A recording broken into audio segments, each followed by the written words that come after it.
Hey, welcome back to another episode of Revealed Apologetics. I'm your host, Eli Ayala, and in today's episode, we're going to be responding to a critic online who has responded to my transcendental argument as I have typically laid out. I've done entire videos covering the transcendental argument and explaining the ins and outs of it and things like this. But there's someone who was trying to respond to my presentation of the transcendental argument for shorthand TAG, the transcendental argument for the existence of God. And so that's what we're going to be doing today. It shouldn't take too long. This is not going to be kind of a full out, in-depth video. But when I read the comment, I said, you know what, that maybe it'd be a good opportunity to kind of interact with this a little bit. Just to give some context here, I don't know this person personally. Quite frankly, I left out the name of the person who wrote the comment. The spirit with which the person wrote the comment was respectful.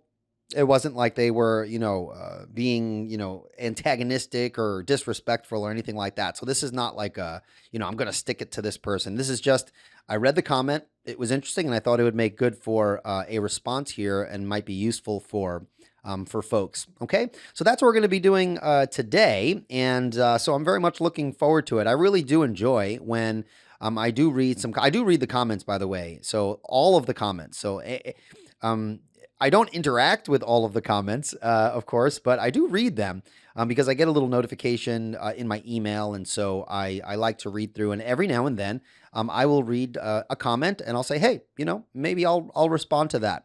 So if I don't respond to your comment, it's only because I have to pick and choose. Obviously, I can't interact with everyone.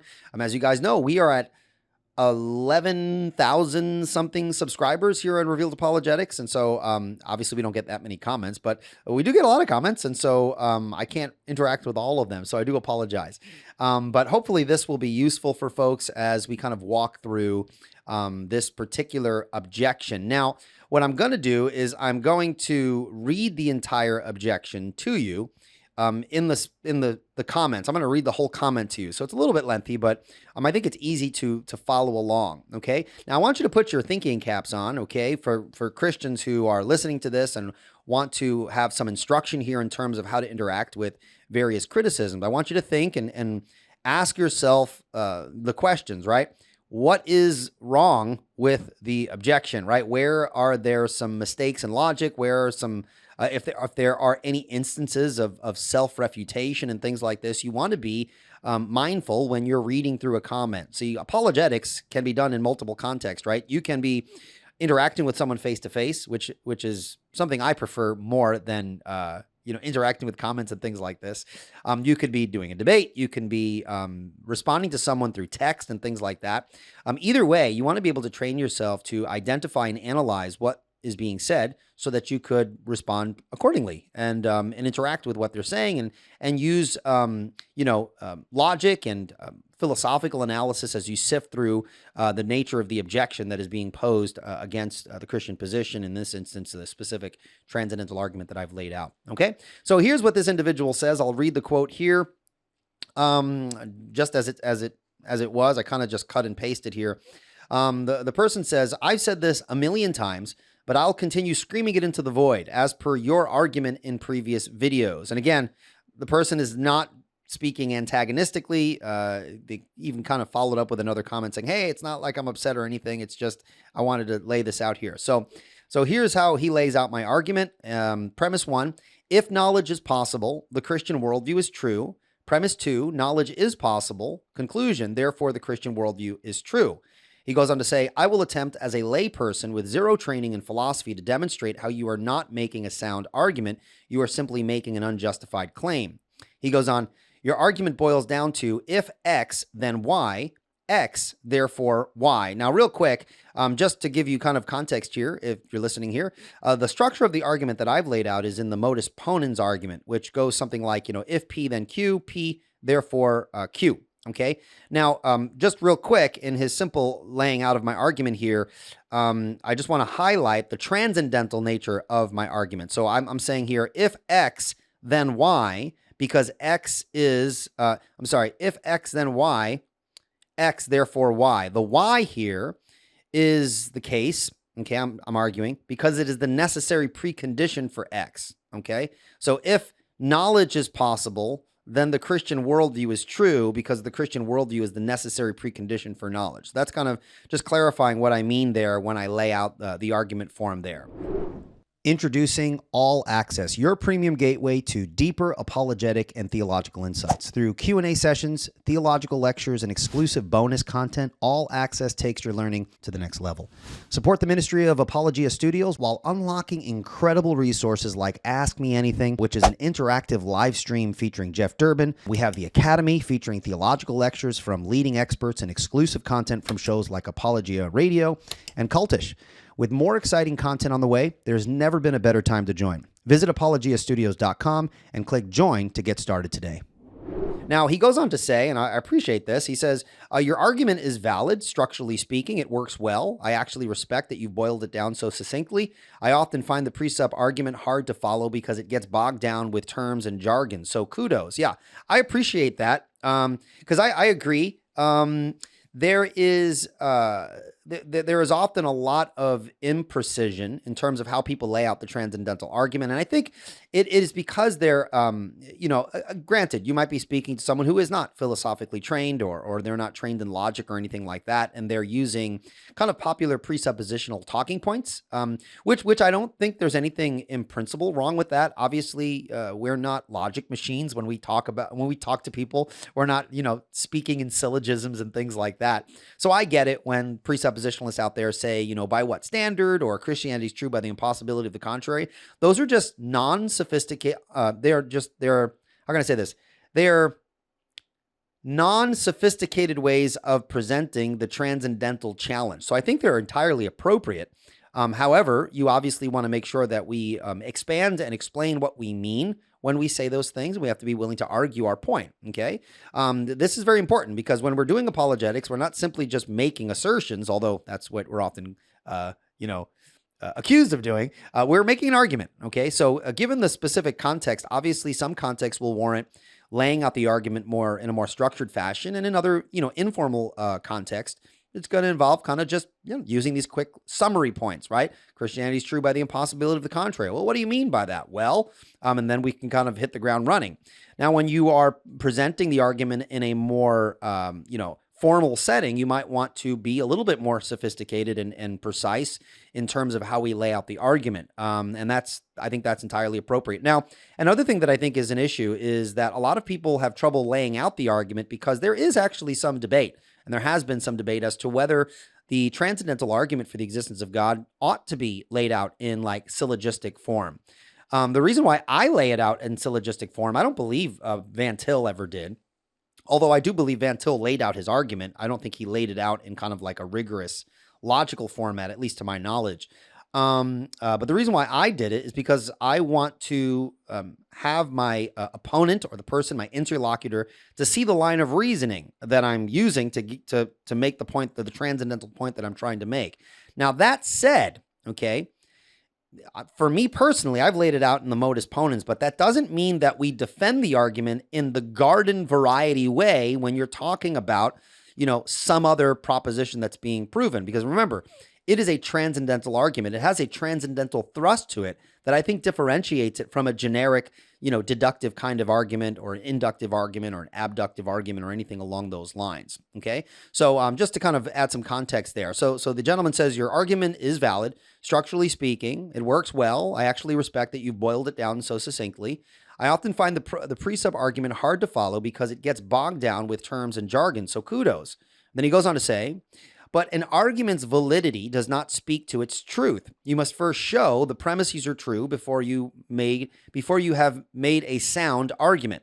You've gone through great lengths, he's talking about me here, you've gone through great lengths to justify your first premise, that's the transcendental premise, in previous videos.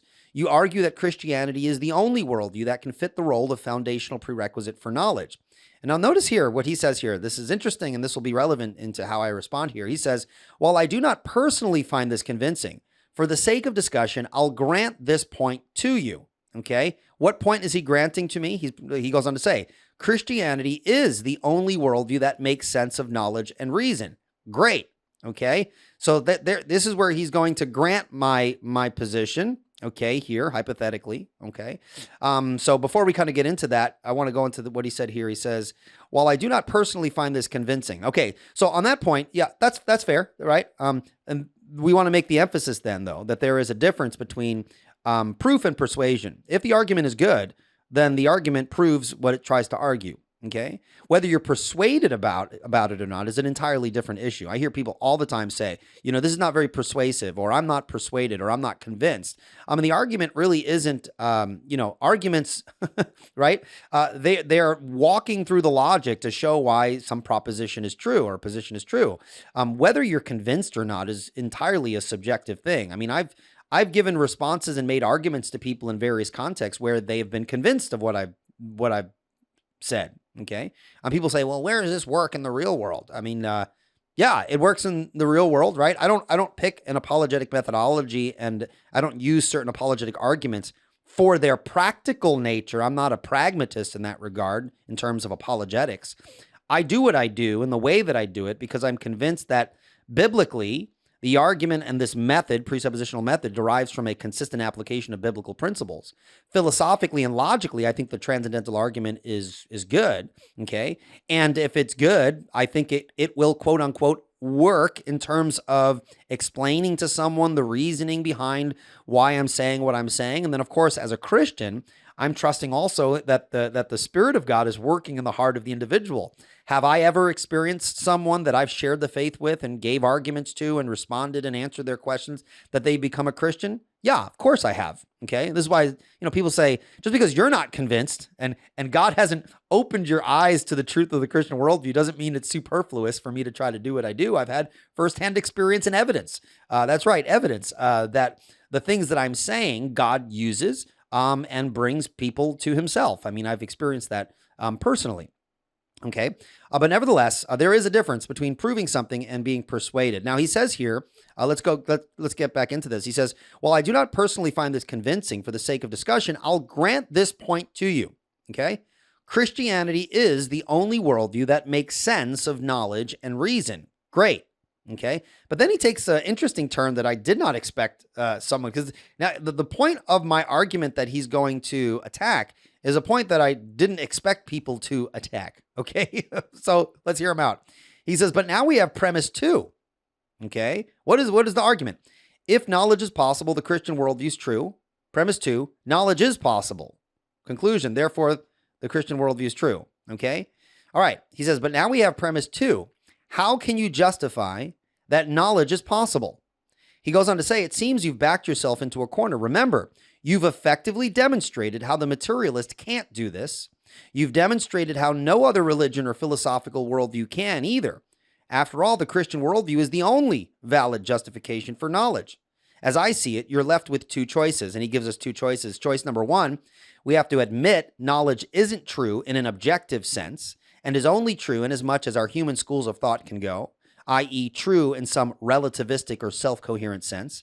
And then option 2, simply assume that an objective knowledge must be true without proper justification because you need it to prove your worldview. And then he goes on to say, by now, I hope you can see the issue. You're making unjustified assumptions in your premises. As such, your conclusion is nothing more than a claim without backing. Okay, so that is his comments, his comments there, his attempted critique. His critique is not to challenge the first premise. Okay, the first premise is that if knowledge is even possible, the Christian worldview is true. Okay, his strategy is not to attack the transcendental premise, but to challenge the second premise. Knowledge is possible. Okay, so let's walk through this here. Okay, so premise 1. If knowledge is possible, the Christian worldview is true. Premise 2, knowledge is possible. Conclusion, therefore the Christian worldview is true. Okay, that's exactly right. This is the formal structure of the argument that I presented, and I appreciate him laying it out, accurately. I've actually had someone say, your argument is fallacious. And I'm like, well, actually, as to its structure, it's actually quite valid. And as the interlocutor here has pointed out, there is a distinction between the validity of an argument and the soundness of an argument. And that's true. That is an important distinction, right? Validity deals with the structure of an argument. Does the conclusion logically follow from the premises? And soundness deals with whether the premises are actually true. Okay, so I agree here. I appreciate him laying it out in an accurate way, presenting me accurately. Okay, so the structure here is valid. It's a basic modus ponens. So if P, then Q, P, therefore Q. So we're off to a good start, right? But let's see if the critique that follows, works, okay? And then he goes on to say, your argument is valid, structurally speaking. It works well. I actually respect that you boiled it down so succinctly. So thank you. Thank you for acknowledging that. Again, validity is crucial, but as he rightly notes, validity alone doesn't guarantee truth. And so the key issue here is the soundness of the argument, meaning that we need the premises to be true, okay? And obviously I agree with that, okay? He goes on to say, but an argument's validity does not speak to its truth. You must show first that the premises are true before you've made a sound argument. And again, amen, I agree, right? This is a basic point. Soundness requires not only validity, but also true premises. And so this shows that I think he's thinking critically, he's being careful here. I appreciate that, okay? But as you'll see, okay, this is an important point, the transcendental nature of the argument means we defend the premises differently than typical deductive arguments, right? Premises, as in a transcendental argument, the way I've laid it out, the premises are not argued by appealing to neutral evidence or, autonomous neutral categories, right? We've spoken about this in the past, okay? Rather, we are appealing to the transcendental necessity of the premise, okay? So if knowledge is possible, the Christian worldview is true. What I'm saying is that the Christian worldview is the necessary precondition for the very possibility of knowledge. So the way that's defended, it's not going to be defended, by appealing to like some inference or, some further argument. It is defended transcendentally, okay? And I think people miss this, and that's why when they critique the first premise, even if the first premise is not demonstrated, the critique that's often launched at it, or the critiques that are often thrown at premise one is often misunderstanding the nature of the transcendental thrust, of the transcendental nature of the premise, okay? So again, what we're trying to do then is we're going to demonstrate that the very act of questioning, the very act of reasoning, the very act of argumentation itself presupposes the truth of the Christian worldview. He goes on to say, you've gone through great lengths to justify your first premise in previous videos. You argue that Christianity is the only worldview that can fit the role of foundational prerequisite for knowledge. While I do not personally find this convincing, okay, for the sake of discussion, I'll grant this point to you, okay? Now, this is so important, okay?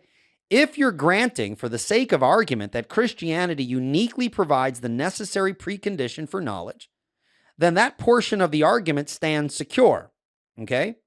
However, it's important to note that when I argue this, I'm not offering Christianity, again, as merely the best option among many plausible contenders. I'm arguing that Christianity is the only option that makes rational thought and intelligibility possible at all. It's a claim of the impossibility of the contrary, not merely something probable, okay? But then he goes on to say, but now we have premise 2. How can you justify that knowledge is possible? And here I think we get at the heart of the issue, okay? The critic thinks that by pressing on premise 2, they can dislodge the entire argument. But notice, knowledge is not something we can meaningfully deny without instantly refuting ourselves. The very act of questioning the possibility of knowledge presupposes knowledge. Isn't that right? When you ask, how do you know knowledge is possible? You're already engaged in knowing activities, right? You're already engaged in rational inquiry, evaluation of arguments, understanding of language, application of logic. These things are inherent in that. You can't deny the possibility of knowledge without presupposing it. It's like, it doesn't make sense, right? So knowledge is not an unjustified assumption. It's an unavoidable, inescapable fact of human experience in terms of interacting with rational arguments. And so this is why it's interesting. Maybe I have some more thoughts on that. I'm going to push it back and we'll continue on here, okay? I don't want to get off track, okay? But I have some more to speak to that. Dr. Greg Bahnsen was a renowned Christian apologist, philosopher, and seminary professor, and his life's work is now at your fingertips with Bahnsen U. Bahnsen U aims to bring seminary-level education to every Christian anytime, anywhere, absolutely free. Gain access to over 140 courses covering theology, apologetics, eschatology, and law, featuring sermons, seminary lectures, and more from the legendary Dr. Greg Bahnsen. Now, if you sign up today at apologiastudios.com and join over 13,000 users already benefiting from this incredible resource, you will not regret it. And soon, they're expanding with Bahnsen U Plus and Bahnsen U Live, bringing fresh supplemental learning and real-time engagement. Again, go to apologiastudios.com and start your journey today. So he goes on to say that I backed myself into a corner. And of course, obviously, I haven't, right? I think it's the opposite. This is literally the critic has backed themselves into a corner by even raising the question and challenging the second premise, okay? The moment you engage in critique, the moment you engage in argumentation or even rational doubt, you confirm the very thing you're trying to question, right? You cannot mount an internal critique of Christianity or any worldview without borrowing the tools of knowledge, logic, and language that presuppose the truth of what Christianity claims. He grants that, which is a rational, orderly universe governed by the triune God. Now, he goes on to say, remember, you've effectively demonstrated how the materialist can't do this. You've also demonstrated how no other religion or philosophical worldview can either. After all, the Christian worldview is the only valid justification for knowledge. Okay? This is a huge admission. This is exactly the point, right? This is the internal critique at work. I'm not merely pointing out that other worldviews fail. Okay? This is a common misunderstanding of the transcendental argument. We are not saying that the Christian worldview is the only true worldview because other worldviews fail. That's part of the argument, but there is also another side of the coin. There is another aspect of the argument also because the Christian worldview actually provides what is necessary for the possibility of knowledge. Okay?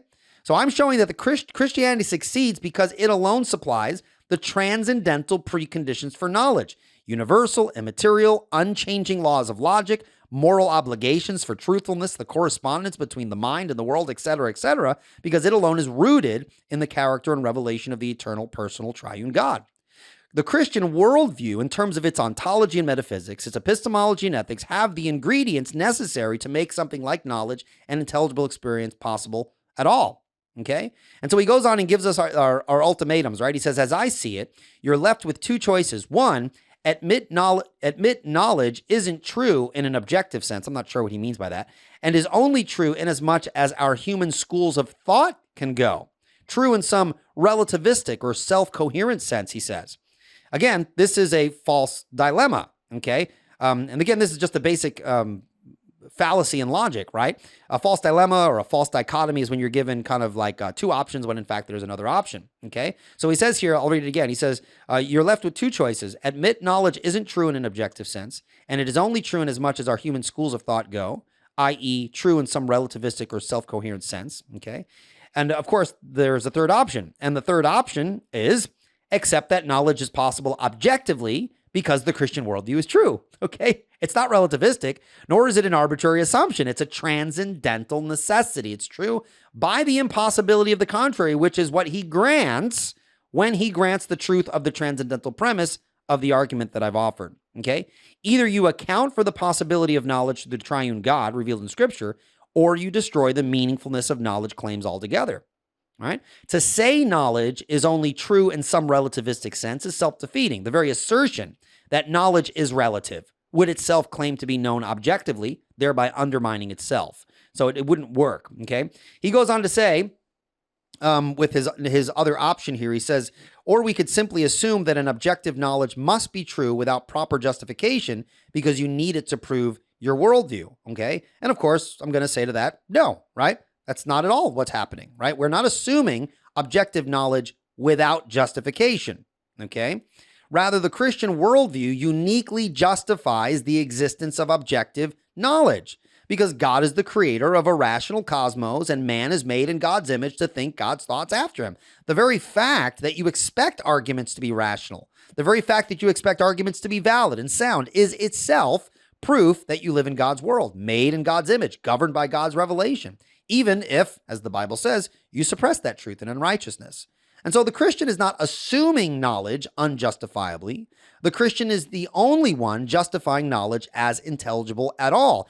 And he hypothetically grants this by granting the transcendental premise, right? Okay? He goes on to say, by now, I hope you can see you're making unjustified assumptions in your premises As such, your conclusion is nothing more than a claim without backing.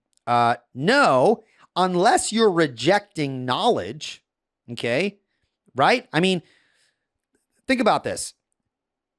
If knowledge is possible, the Christian worldview is true. If you grant that, what's the point of me defending premise 2 unless you disagree with premise? Do you disagree with premise 2? Are you saying that knowledge is not possible? Right? If you granted premise 1, then you're granting that if it's even possible to have knowledge, Christianity's true, right? So again, I would like to say here, with all due respect, right, the issue lies not with the transcendental argument, but with the failure to understand what's going on. Tag is not an attempt to neutrally prove Christianity on the basis of independent premises. Tag shows that unless Christianity is true, knowledge itself collapses into irrationality, skepticism, or incoherence. Okay? So the backing for the conclusion is the impossibility of the contrary. Denying Christianity is not merely wrong, I'm arguing, it's unintelligible, it's self-refuting and destructive of the very possibility of rational thought and knowledge that you and I both presuppose. I think so. I mean, I'm not sure if this person is arguing with the second premise, right? So let's talk about this. Yeah, I said I wanted to share some more thoughts on this. So just to clarify something really important here. So the second premise, that knowledge is possible, is not at all problematic, okay, from my perspective, right? When I formulated this argument in the way that I have, I never in a million years thought that people would actually disagree with the second premise, because I kind of anticipate if they do, then I have a whole nother set of critiques that I would offer, right? I mean, think about it. You could substitute just any agreed upon fact into that second spot, right? What does a transcendental argument actually do, right? Let's think in terms of just generic. Let's move away from the existence of God, okay? What does a transcendental argument do? I mean, if you look at the literature, I mean, just standard, this is not like a Christian transcendental argument.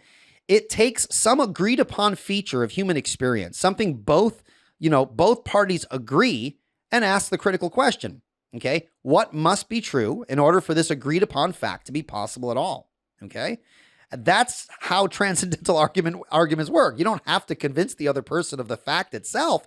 You assume it together and you reason transcendentally about its conditions for intelligibility. Okay? Maybe the agreed upon fact is the existence of the laws of logic. Sometimes that's often used, right? Or maybe it's the intelligibility of human experience, or maybe it's the existence of objective moral values and whatever, right? In that case, in this case, in the case of my argument, I chose knowledge, right? I chose knowledge because it's one of the most unavoidable and I think universally presupposed aspects of, interaction, rational interaction. Okay. I assumed, and then the critic can certainly deny it if he wants, but I assumed what I assumed was that he would grant that knowledge is possible, right? Because after all, if you deny knowledge, you undercut every single thing you bring up in critique of any part of any argument, much less my argument, right? So you can't offer a meaningful critique if you don't believe meaningful knowledge is even possible in the first place. Why are we even having a discussion, right? If he was here on the screen with me and we were engaging in debate, I mean, if you deny the very possibility of knowledge, what are you doing here, right? What's the point of debating, right? So if you deny knowledge, you don't merely weaken your position, right? You pull the rug right out from underneath your feet, okay? And I think that's obviously very, very problematic. Okay, so let's walk through what happens if you try to deny knowledge is possible. I'll walk through a few illustrations, right? Imagine someone who says, knowledge isn't possible. Okay, let's stop talking then, right? Because the moment you say something, you're assuming that what? Okay, person says knowledge isn't possible, but what are they assuming? They're assuming words mean things. They're assuming communication is possible because they're telling me that knowledge isn't possible, disagreeing with my second premise. They are presupposing that truth is accessible. They think it's true that knowledge is impossible.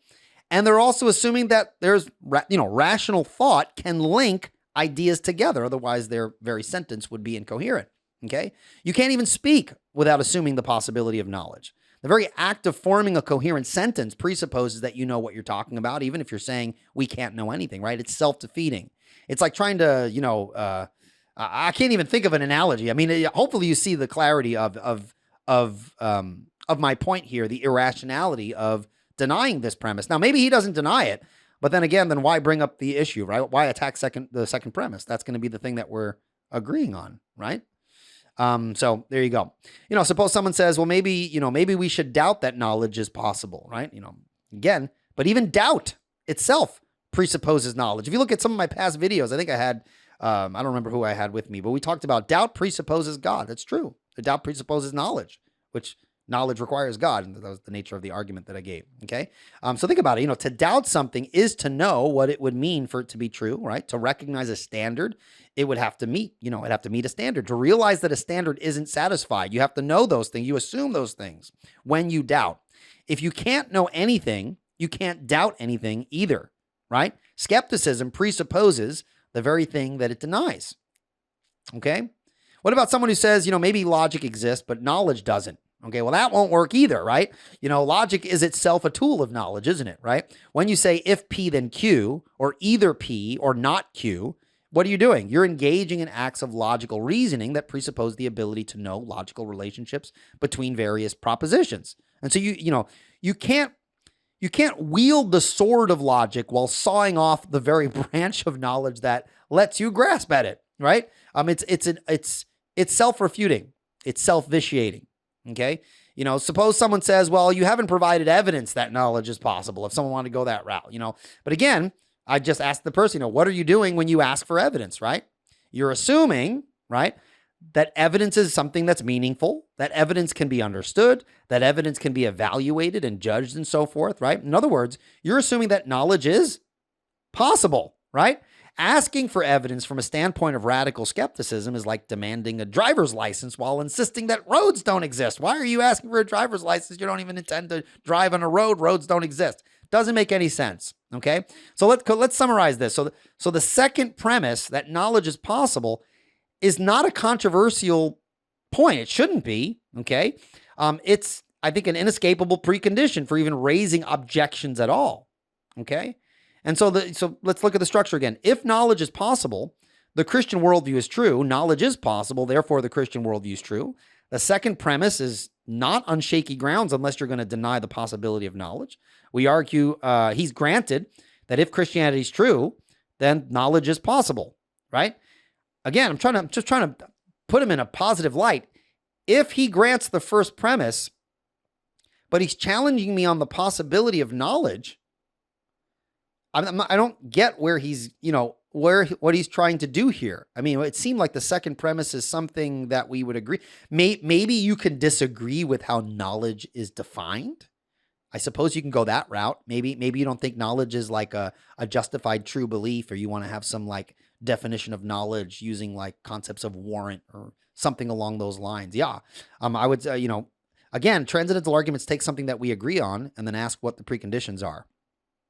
So I don't think this individual understands the nature of the argument. Now, these kind of super skeptical examples that I gave just a moment ago, I'm not saying that that's what he holds. I'm just saying if someone were to go that route, I mean, this is the silliness that would result if you deny the very possibility of knowledge. Okay. So again, I don't think that this objection lands at all. I don't think that it challenges it. If anything, if I were a skeptic, I wouldn't be attacking the possibility of knowledge. I would be attacking the transcendental premise. I mean, many of my critics have acknowledged that the weight of the argument is the transcendental premise, but then he granted the transcendental premise. So game over at that point, I think. I don't know. What do you think in the comments? I mean, and I know that there are people who disagree with me, or they can challenge the transcendental premise. Yeah, I understand that. But in terms of this objection that we've covered, and atheists, feel free to chime in. I mean, would that be a route that you would take? Would you deny the very possibility of knowledge? Would you try to, take a stab at the second premise instead of the first? It seems like the first premise is kind of like a big red bullseye. That's where you want to point your guns, because the critics of my argument, the way I've laid it out, they said, the argument's valid, but you haven't shown that the Christian worldview actually supplies the preconditions that are necessary for knowledge. That's the critique that I often get. Okay. I mean, of course, I've offered responses, and then there's going to be disagreements. And obviously, things would have to be hashed out in more detail, which I've done many times on this channel. But the second premise. I thought that's what I wanted to cover. This is very interesting. I'd be interested just to hear what anyone else has to say. Again, I do read the comments, so you can leave a comment there. But those are my thoughts with respect to this particular objection. Okay, if you want me to cover another objection, what I appreciate about this objection is that it was laid out as an objection. And he kind of walked through it. It was easy for me to follow. I read the comments, but I'm not simply sitting there all day long looking and if something looks like it pops out and like, oh, okay, I see what this person's trying to say. It's something I could respond to. So if you have a response or an objection, if you lay it out in a kind of an organized way and let me know what you're doing, like this is my objection is da-da-da, I'll take a look at it and I'll try to respond to it as best I can. But this one caught my eye and I thought it'd be a good idea to kind of offer some thoughts on there. So again, I hope it's helpful. Knowledge is possible. Apparently that's something we need to defend. And of course, if the person's going to take that skeptical route, then you should be willing to defend the possibility of knowledge. And of course, I've never confronted someone who says, yeah, the second premise, you got to demonstrate the second premise. Oh, okay. Which can be done, but definitely a different route than I typically encounter. That being said, to whoever this person is, thank you so much for sharing your thoughts. I really do mean that. And I apologize. I get all animated when I talk and stuff like that. So I don't mean any animosity towards you or anything like that. This is just my response to the points that you brought up. And so I hope it helps clarify some things. All right. Well, that is it for this episode, guys. Thank you so much for sticking with me. I know this is a little bit of a shorter video. I kind of record these on the weekend, and sometimes I have a lot of time. This particular weekend, it's just been really busy, so I had to keep it a little bit on the shorter end here. But thank you so much, guys. If you've stuck with me from the beginning to the end, I really do appreciate it. That said, if you have any questions and topic suggestions that you'd like me to cover, you could email me at revealedapologetics@gmail.com. You can do me a solid too if you have not done so already. If you haven't subscribed to Revealed Apologetics, click that subscribe button, that notification button, all the flashy stuff that YouTubers have to say. Those are all super helpful. And what is especially helpful is if you leave a positive review on the podcast, right? So Revealed Apologetics can be listened to on iTunes. And so when you leave a positive comment, I read it. It's encouraging to me, but it also helps the channel and the content as well. All right. Well, thank you so much for your time, guys. Until next time, take care and God bless. Bye-bye.